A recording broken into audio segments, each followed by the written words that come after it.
Oh hey, didn't see you there. Welcome to another salvage story. If you can't tell, today we're working with a sick, nasty, stanced, dumped C6 Corvette.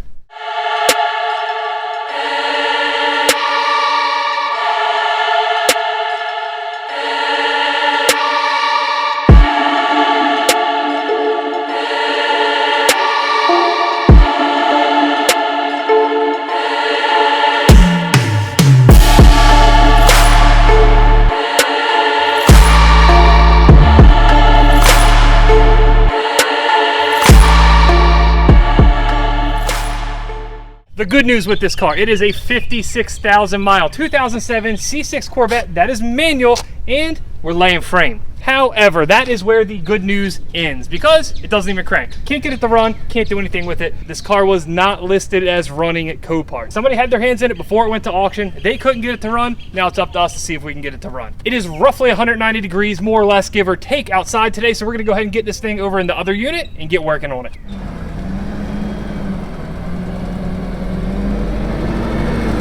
Stance jokes aside, if you're new to the channel, welcome. The Salvage Story series is where we give you an in-depth look at the performance auto salvage business. We break down the good, bad, and the ugly of this world, and at the end, we let you know how much money we made or lost.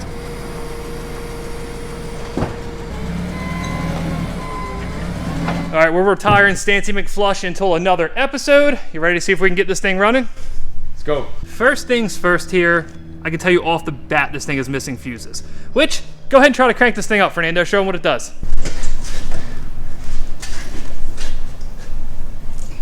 That's all we got. I mean, we have a great sticker on the gauge cluster, but it doesn't start, so give it one more shot.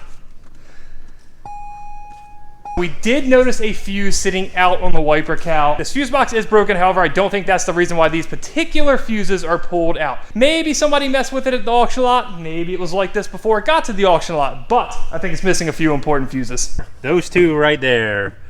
Which are pretty important, right? They are very important to the car running. Let's see, 43 you said, which is crank. And what was the other one you said? 44. 44, powertrain ignition. Dalt just went and grabbed the fuse box out of inventory. We're gonna snatch a few fuses out of it and see if this remedies this thing. What he is trying to show you here is exactly why we recognized that this was an empty fuse box from the jump. This is what it's supposed to look like. That ain't.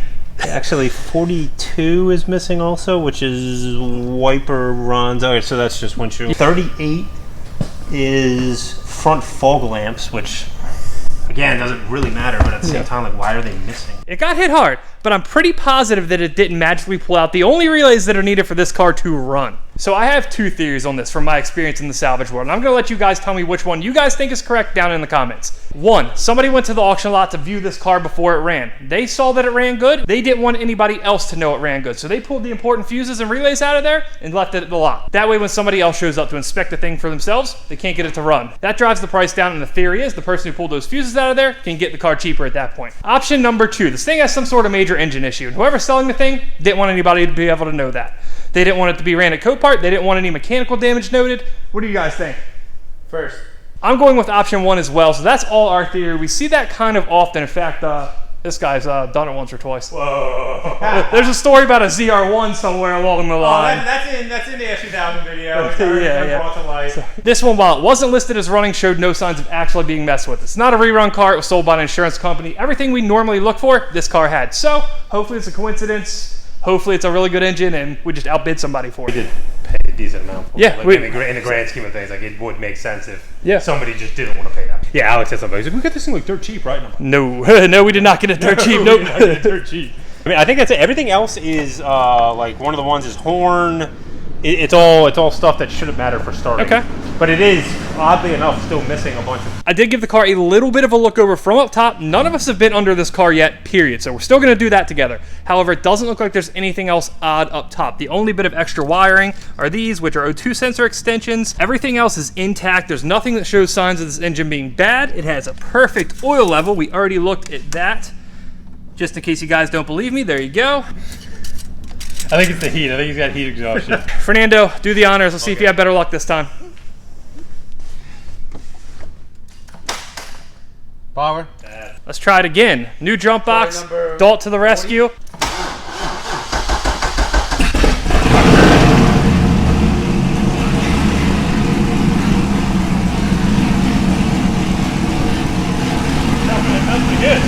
You got jump? Nah, it's not jamming. Sounds good though. You called that too soon. No, normally I'm the one to call Cam. Wow. That's got a decent amount of overlap. So to recap what happened here, Fernando was the first to call. He goes, is it Cam? Don't snap judgment says, nah, not Cam, no Cam. We haven't had a Cam car in months. It's true, it's been a while. So to the naked eye, when I was bidding on this car, I didn't think it was anything special. Obviously, it's dumb. I thought it might have bags on it. That 110% explains why somebody messed with this car. Whoever went and looked at this car and realized it was Cam's didn't want anybody else to be able to know the same thing. This seems to be one of the rare occasions where buying something that wasn't running and honestly overpaying for it might work out for us. This engine's real healthy and quiet too. Wow. This car is impressing me more and more the further we get. Yeah. When this thing showed up not running and it was obvious somebody had their hands in it, I kind of thought we were going to be in trouble. So did he. Usually that doesn't turn out well. Here, we don't know yet. It could still leak down poorly, but we might have a winner. Now, the only question that I had when we got this car in was, did it have bags? I did happen to see when it was being unloaded that it does not. Unfortunately, it looks like it has coilovers. Can any of you guys tell me how somebody was driving this car? This is showing my old man level. I can't get in and out of this car just sitting here checking it in. I don't know how you would drive somewhere and get in and out of it repeatedly. Even before it was wrecked, the bumper is on the ground. This had to be the worst driving C6 Corvette on planet Earth, but let's go ahead and get it in there and let's see what we're actually working with under there.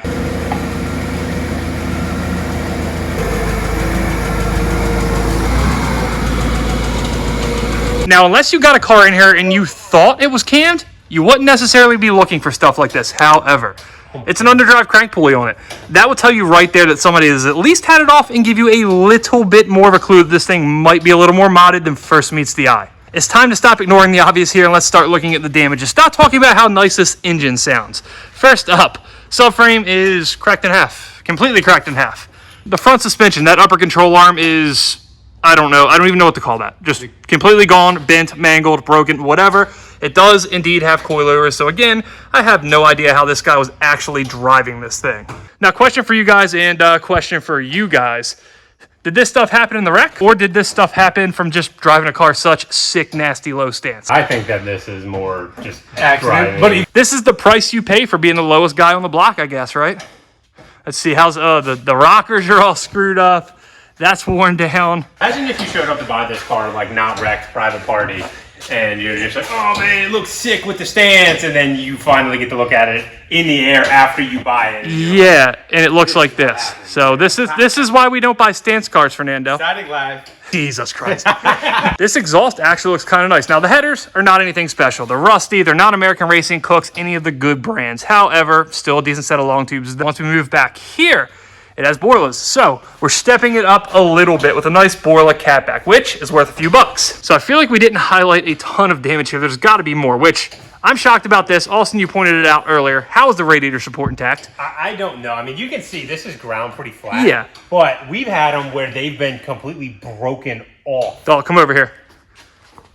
Walk behind the camera and let me know if you see what I see right now. Oh. That's one of them. We found one of the fuses, guys. That's one of them.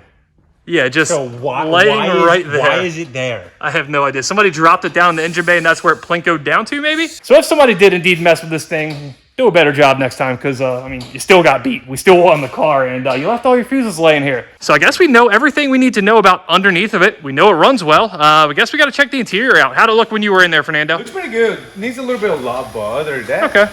I guess, as you would expect with 56,000 miles, the car is actually really nice. There is pretty much no damage. I mean, it's a little dirty, but everything looks good.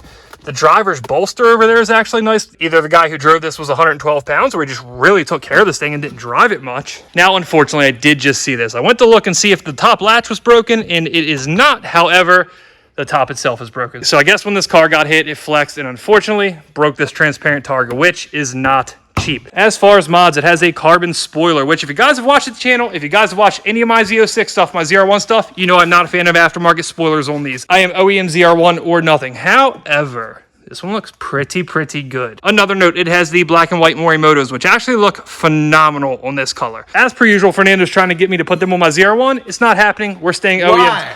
I just can't get into it, guys. I'm sorry. I hate to disappoint Fernando here. I'm just staying OEM taillights. Doesn't make sense that the fact that you're gonna have 1,000 horsepower 01 with stock taillights. You know, you have to go. Why do I want to give all the Mustang boys something nice to look at? It doesn't make any sense. But anyway, back to the car. Now, while I did expect this to go much longer, and honestly, when we get cars in here that aren't running, usually it is not that simple. We really lucked out on this one. With that said, there's not much else to do with this car. I mean, it's kind of just time to take it apart.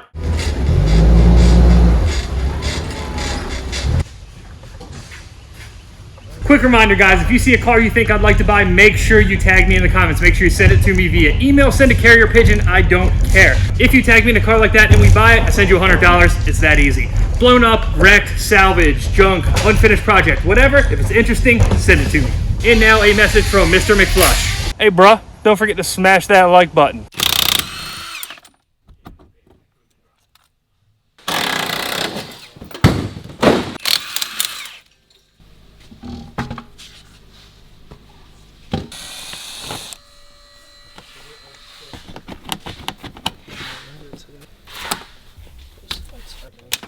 Cigarette later. Plug.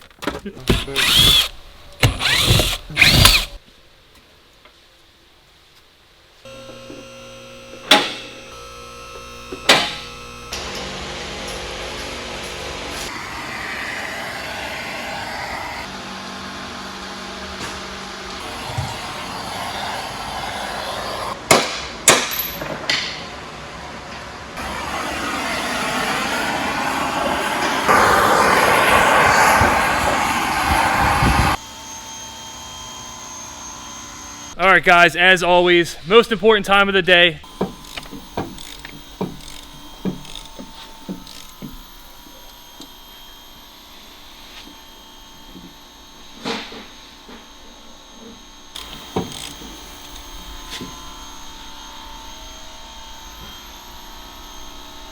You guys know we've been on a hot streak here on Salvage Stories. We've yet to have a bad engine on this series. We are halfway to another good one, so fingers crossed.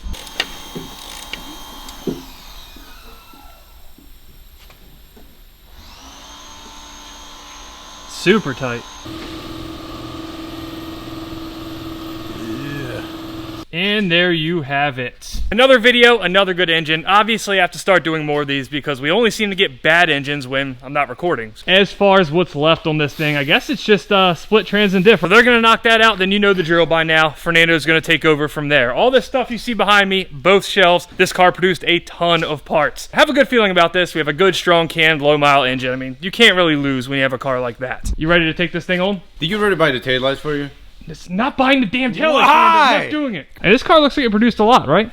A lot, yeah. A lot. But I guess we'll wait till they're fully done and then we'll really see. We'll lay it all out and see just how much it produced. Sound good? Sounds perfect.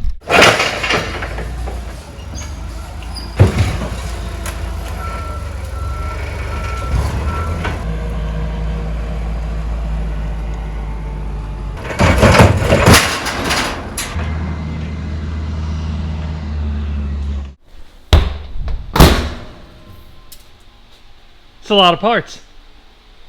You hit the door. That's how I open doors now. All right, so what are we working with here? So, with a bunch of parts. I do see that. Yeah. Hopefully we can make money on them. That is the gist of the business.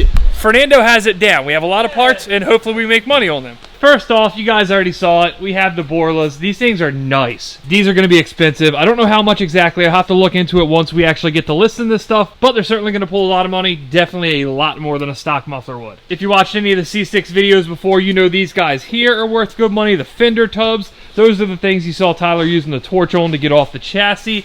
When you wreck one, they're kind of a pain to replace, therefore they pull a bunch of money. I thought that we were gonna have a good set of coilovers, but it's not the case. It's definitely fixable, I guess. Yeah, that looks a little off. I mean, I guess that's to be expected. With the condition of that car, though, Yeah. I mean, somebody can fix it, send it out to BC to have it repaired, or just replace one coilovers, and I can tell you one thing.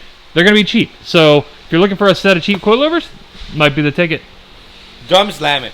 I will include the Hella Flush hat with the purchase of these coilers. You just have to put it in the order notes because I'm not giving it away to just anybody. Need to know you watched this video. It is a fantastic deal. I'll have Fernando sign it. Every time we do one of these things, brake calipers a solid 250 plus, so they're always a winner. Suspension corners, they're used in a bunch of kit cars, like $170 a side. Hand center console, the tan interior panels, believe it or not, pull just as much as the black ones. And if you watch some of my other videos, you hear me saying that black interior in general is more expensive. Typically people are converting cars. They get a tan car, they get a gray car, and they want to go black. It leaves a surplus of tan and gray on the market, and generally a shortage of black parts, so they're worth more, you know, supply and demand and all that. However, in the C6 market, the interior swaps are actually a little less common than some of the other chassis we deal with. The primary driver of value on the interior parts are people replacing damaged ones. Not to mention such a large portion of C6 were made with black interior that it's not really rare. While it is desirable, it's pretty easy to find. If you had to pick a C6 interior color, what are you doing? I forget the name, but it's the same that was on the one that we sold. Sienna. Yeah, oh, absolutely. I totally agree. Couldn't agree more. ABS pumps on these, also something that are very expensive. These things go bad all the time. Depending on the part number, these can range from $300, $400, all the way up to $600, $700, $800. Always a nice bonus. Though the stock intakes on these cars are worth a good bit of money, we have a nice Lingenfelter airbox here. It actually looks like a nicer piece. A lot of times we get like low-end intakes, the off-brand eBay type stuff, and in that case, I'd just as soon have a stock one. But when we get an actual nice intake like that, a Veraram, a Haltech, take it all day. When it sounds like that, you know, that's probably not ideal. So this is going to be a rebuilder for parts. You think you can actually work that? Yep. Take Fernando's word for it. We're going to have a good set of headlights out of this car. Like you said, they are clean, so it's worth putting in a little time, effort to get all this stuff off of there. What up? What do we, how much money are we making on this thing? You tell me. Well, I just sold this differential for $1,200, so that's a start. So legitimately, that wasn't planned. Like, we're going over all this stuff in. Alex just sold the diff, like, I don't know what, 10 minutes after he posted the car. That's another good bit of info on these. What do you say the 342s used to be worth? I don't know, $750, $800? Yeah. And like you just said, $1,200 now. Big muscles. Big muscles. Even in the polos, baby. Now, unfortunately, guys already heard me complain about this. The beautiful, transparent hardtop, the most desirable hardtop on a C6. But it's cracked. Honestly, you can fix that and spray it. It's not going to be transparent anymore, but it'll still be a good target top for somebody. And they are not easy to come by because people leave their target tops unlatched all the time and give us a call and say, hey, I just lost my target top on the highway. I need to come get a new one. So there's still a market for it, even though it's not perfect. Now, the wheels still need to be balanced, so we don't know how many of those are going to turn out good, but I do want to come check them out and just see what size they are because obviously this car looked a little different. It was stanced. It is not your typical ZR1 rep, so let's see what we got. Made in China. The good old made in China ZR1 reps. So offset 56, 19 by 8.5. 19 by 8.5 on the front with 225s. The 225 part is why these things looked a little weird. Usually if you're running that size wheel, you're going to have a 245, 255 at least on it. The wheels look good. Like, I'll give them that. They're still shiny. 265, 30.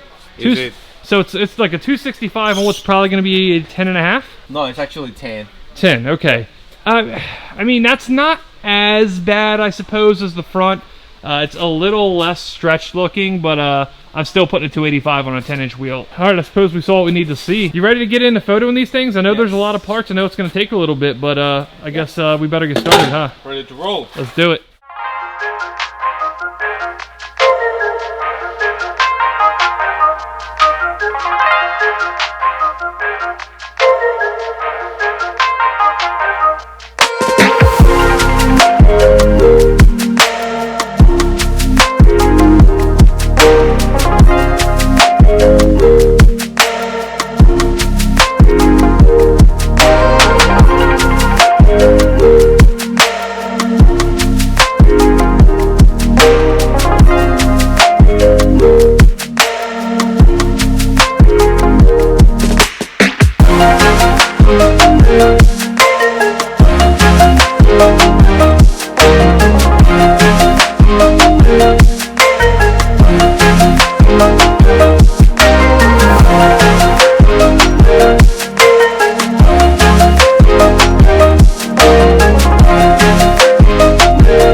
Now, some of you guys may have picked this up. It had a badge on the car, said Z51. The car is indeed a Z51, which I suppose makes sense being that it had the badge. That would be, I guess, next level rice if they put a fake Z51 badge on it, which is already cheesy to do even if you have a Z51, because you know you're knocking off the ZR1 badge, but I digress. Now, the good part about that is the brake calipers are worth more money. It's kind of a nominal upgrade, but some vet guys go crazy for. So fortunately, we get a little bit more money out of that, and the big deal with that is the transmission. The Z51 T56 is incredibly hard to find because I'd say roughly 5% of the cars we get in here are Z51 package. We don't get them often, and we constantly have people looking for the Z51 transmissions. The big difference is they are cooled. They have cooler lines that come out of the side of them. So if you have one of those cars and you break the transmission and don't want to rebuild it, you pretty much have to hunt down a Z51 transmission, which is extremely difficult. Now, typically when you go up in trim, say Grand Sport, a Z06, whatever, you have to pay for it at auction. Z51 cars slip by often. Obviously, this one had that stupid badge, but normally when you're looking at Z51 cars, you don't know until you get them here. Obviously, guys, it's always a nice bonus when we get a Z51. But enough talking about it. Let's get to it. Let's list it. Let's see what we make on this thing. All right, guys, we are back in the shop. I finished up listing the Corvette parts last night, and I think we're going to do pretty well. Before we get into that, I have some exciting news. You guys know I'm always trying to push things to the next level. I'm always trying to keep things fresh, keep it interesting as best I can. So I am happy to announce the next Salvage Story episode. It's going to be a little different. It's going to feature not one, but two cars. It's going to be our first head-to-head salvage story where we part out both cars and see which one we do better on. We may even have a, special guest or two call in as well. So let's go ahead and hop into the old internet here and see how we did on the Corvette. Boom, we're in the internet. First off, how much do we pay for it? We won the bid for $7,900. You see here, I pre-bid this car. Max bid was $8,200. However, we got a little under that. Obviously, I was willing to go a little bit higher. Fortunately, we didn't have to. You guys know Copart had to shake us down a little bit, get their cut. After fees, the total price was $8,753. Volume-wise, it did not produce a lot. We have 71 parts that are left currently. We did sell a few things already. I'll get into that in just a second. Total parts value, $21,043.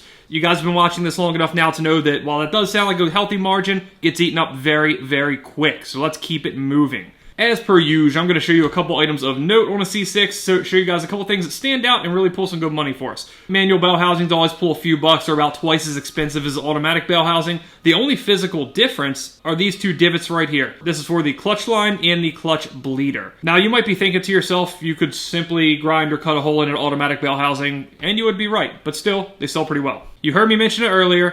Z51 brake calipers. Now, your typical C6 caliper set's going to be roughly $275. As I believe I said earlier in the video, the brackets are simply a little bigger, therefore they pull a little bit more money. It's a decent, cheap upgrade for people. Honestly, if I was upgrading brakes on a C6, I would probably go with Grand Sport Z06 or even ZR1 carbon ceramics before I did these, but if somebody wants to, upgrade something for not much money, it is a decent option. As far as the mods here, unfortunately, while I do think these are the pace setter headers, they weren't tagged. They scream pace setter to me. I'm not a fan. They're obviously in pretty horrific shape, though they're not dented, not cracked, so they're definitely usable. If someone wants to take a little time, clean these off, recoat them, they're actually going to be a pretty nice set. Because they're cheap, because they're rusty, because we can't verify a brand, $300. That's very, very cheap for a set of long tube headers. So they're dirt cheap. Fortunately, what's not dirt cheap? Borla exhaust. Absolute name brand. It's a great exhaust. This is one of the few muffler sets that actually includes an X-pipe. Typically, this stuff comes with long tube headers. Now, these damaged coilovers were pretty tough to price. They're about $1,000 new. Used coilovers, typically, if they were nice, I'd be asking $750, $800. With one damaged, at the very least, I had to knock off a quarter of the price. Knocked off a little more just for the inconvenience factor for somebody. Being that somebody, if they buy this, they're going to have to send it out, get it rebuilt, whatever. So $500 on these. I think it'll pull that. And honestly, I think they'll sell pretty fast at that. On to a couple solid money makers. The center console. This one's in phenomenal shape, though it is missing that little panel there. Another little Z51 bonus here. The sway bars. They're slightly bigger. And while they're not some great performance sway bar, there's the Z06 for that. There's aftermarket sway bar options, obviously. But what makes these hard to find is the fact that, again, there's not many Z51s out there, and if somebody wrecks one of these cars and they're intent on keeping it stock, they have no option except to buy a replacement Z51 sway bar. Where your typical C6 sway bars are going to pull like $180 per set, maybe, and honestly, that's being kind of ambitious. We're going to ask $150 for each one of these and sell them separately. Now, this is very well one of those things that this may sit for a year. That's just the way it is. But when the person comes along that's looking for one of these, they'll pay for it. As for that cracked roof, we settled on $800 because realistically, it needs a little minor body work, and then it can be painted and to be a good target top for somebody, though it is, again, never going to be transparent. As far as this intake, it is one of the most expensive C6 intakes out there. Like $450 new. That means we're going to pull great money out of it used. I have it up here for $350. We decided to include the shroud here, even though it's just a factory radiator shroud that's been cut. In my opinion, that still provides value to somebody because, one, they get to keep theirs or sell theirs and recoup a couple bucks if they want to. They don't have to go cutting up their parts. If they ever want to return it to stock, they'll have their shroud to do so. Now on to some of the big stuff. Obviously, it's always the number one part in any of these cars, the engine. Typically, a 56,000 mile Corvette LS2 is going to be about $6 grand. Being that this was such a nice package, being that it passed leak down with flying colors, I decided to increase the price by $1,000. I think it'll pull it, though it may take a little longer to sell. It's going to come down to finding somebody that was buying a stock LS2 and then they were going to do all this cam stuff themselves. In that case, it's going to save them a little bit of time and, more importantly, a little bit of money. Anytime you get a Corvette front bumper, whether it be C5, C6, C7, whatever, they're good money. They're ruining almost every salvage car because they're typically front-end hits. However, this one is actually pretty nice. So we're going to pull some decent money out of this. I have it up for $900. You get to ask a little more because we made it a loaded bumper, and that just means it has fogs, grills, everything. So when you buy one of these new from GM, you have to go source a bunch of other parts, and if you buy ours, you don't have to do that. As far as the rear bumper, we went with the loaded route on this as well. We left the diffuser, we left the reverse lights, we even left that carbon spoiler. Now, honestly, on this, you can flip a coin. We could have separated this spoiler and sold it because it's a nice spoiler, it's a nice piece. It would have pulled money, the bumper would have pulled money separately. However, there's no guarantee that there's not holes drilled under there, so in this case, we just decided to sell the thing whole.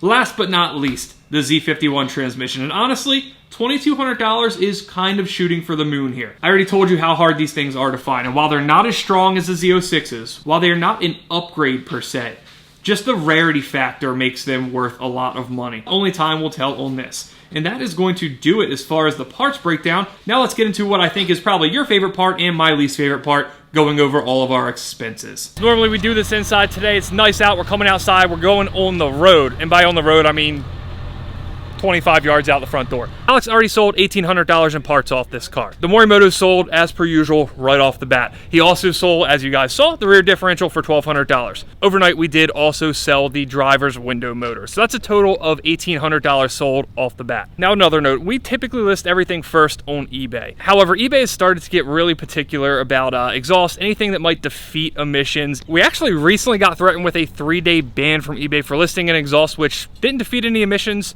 didn't delete any cats. Point being that there was $1,200 in additional parts listed directly to our website that never saw eBay, and it was not included in that $21,043 parts total that you guys saw. So when you add the $3 grand that totals up to, you have a total value of $24,043. Now we start knocking all that stuff down. As I already said, $8,753 for the car. Next up, shipping costs, and this one is not going to be a cheap one. Between the engine, 3 fenders, 2 bumpers, the transmission, the differential that we already shipped, there's a lot of bigger items on this car. So in this one, we're going with $2,500 for shipping, which may be a record. I will have to check. It's definitely expensive. It's definitely on the higher end. Next up, labor. While it was a pretty labor-intensive car, there was a lot there. We definitely had a little bit of time in messing with it. We're not going as high as $1,000. We're not going as low as $500. We're going to split the difference and call it $750 in labor. Next up, selling fees. You guys know what that is. eBay fees, credit card fees, any fee we incur selling a part local or otherwise. As always, we went with 10% on that, so $2,404. Keeping it moving, dead inventory. While C6s are one of our most dialed in chassis, this car does have a few bigger parts, like that dashboard, and for some reason that lower 20% of parts in C6s just kind of tends to sit. So we shot for $2 grand on this. This car came from us from North Charleston, South Carolina. It cost us $500 to get it to us here up the coast in Stevensville, Maryland. In case you didn't have your notepad out and you weren't writing all these numbers down, here's the breakdown for you. While this car is by no means some home run because we paid so much money for it, I'm definitely not mad at it. I'll take it all day. If you like this video, if you're excited for the next one, make sure you share, like, subscribe, all that good stuff. If you hated it, tell me what you hated in the comments. I won't be hurt. Well, I won't be too hurt. We have a lot going on and I can't wait to share it with you guys. So make sure you stay tuned and I will see you guys next time. Dumped to the ground. No, that's fucking stupid. I don't know if it's the outfit, guys. I'm just up today. You know, it's the heat. Full disclosure, guys, usually we sew. What the f is wrong with me? And that's Okay. But I'll take it because anytime we can move an engine fast, it's always good in my book. That was stupid too. You know, I'm trying to look at the camera and I see this douchebag behind me, which you guys can't see, waving a baseball bat around, acting stupid. Let's try this again. As far as what's left to do on this car, what do you have over here, Tyler? Pretty much just split engine and trans. Did I just say engine and trans? Yeah. Shit. Look, we have football players in the shop. Tough.